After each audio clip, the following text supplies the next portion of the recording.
Destiny 2, Lightfall 4 so months later, depending on when you're watching this. Let me just preface this video by saying, frankly, I love Destiny and I've been with the franchise since the Taken King in Destiny 1. So I think you can see why I hate being negative towards it, but, and that's a big but, Destiny has a lot of issues with it. I don't expect the game to be perfect because it has to be a balancing nightmare for the devs, but even so, it could definitely be a better game and needs to get there, especially after how disappointing Lightfall was as an expansion. I just would like to ask here at the beginning that if you enjoy the video or even agree with my thoughts, consider liking and possibly subscribing. I'm a very small channel and I appreciate any support you're willing to give me. Um, the Lightfall story is talked about a lot, but here's my take 4 months later. The Lightfall campaign was so disappointing on a story level basis, especially if you compare it to DLCs like Forsaken, King's Fall, and Witch Queen.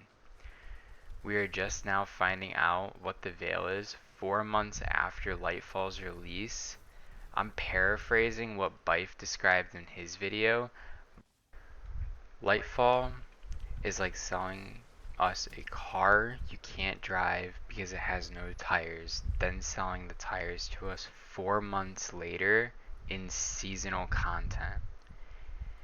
He has a valid point, and honestly, I couldn't agree more. Let me just say, why did we need weird, cringy training montage for Strand in the expansion?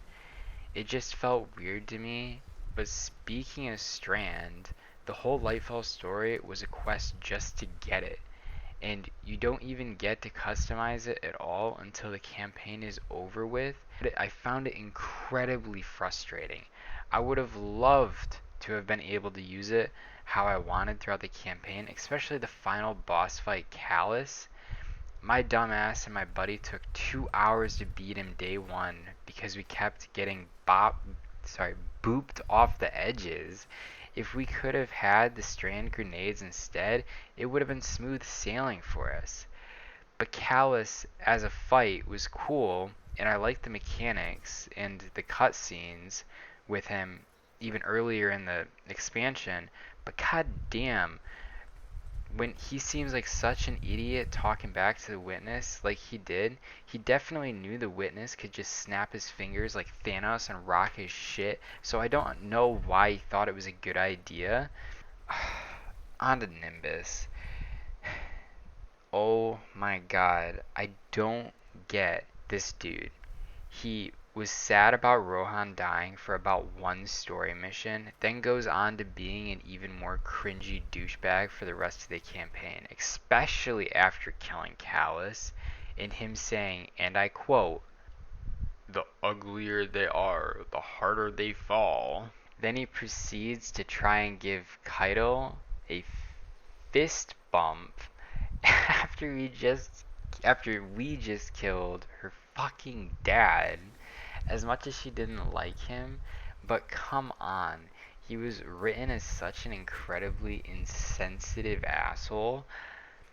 I'm done ranting about Nimbus. I'll keep it short with him. But when our ghost just floats up to make a connection to the Veil after the Callus fight, I'm aware this wasn't really set up in the campaign other than a scene where our ghost had been temporarily possessed earlier. But even then, I still don't understand how it got possessed in the first place, unless I'm not remembering something. But even if her ghost was possessed, how could it make a link at all? The witness is not of the light. They are of the darkness. So how can it make a link with her ghost to the veil so the witness can open the portal on the traveler? And if I'm missing some story thing, I'm sorry. Let me know in the comments. I don't understand those events even 4 months after the fact. Um, the cutscenes for the expansion, mostly talking about um, the first and the final. The Vanguard is just hanging out in the helm in the exact same spot for both the intro and the outro cutscenes. So obviously, from a development standpoint, this expansion was just a filler. But from a story perspective, you're seriously telling me that Zavala and Ikora just chilled in the helm for at least a full day for the events of Lightfall? You're dead ass telling me that these leaders of the Vanguard just watched as the Witness stared at the Traveler while our Ghost and Osiris went off to Neptune on a suicide mission with us, and they just stood around and prayed we could save the Traveler, even though from a story perspective we didn't even know what we were doing other than stopping Callus from getting his hands on the veil. Yes, I'm bitching about the terrible story writing again, but goddamn, Bungie, come on. Did Lightfall have any positives? Well, if you enjoyed reskinned weapons and a $60 expansion or a $100 expansion if you're buying the deluxe edition, then boy is this expansion for you. Because as far as I can tell, all the legendary weapons are reskins in this expansion. A $60 expansion. Bungie, why? Why can't you invest in some new weapon sprites? You're a multi-million-dollar company, for God's sake, and you're making more money off from Destiny than ever. My conclusion to this video: if the final shape is ran anything like how Lightfall was, the whole community will be incredibly disappointed with a 10-year journey that ends up as a writing joke worse than the MCU's Phase 4.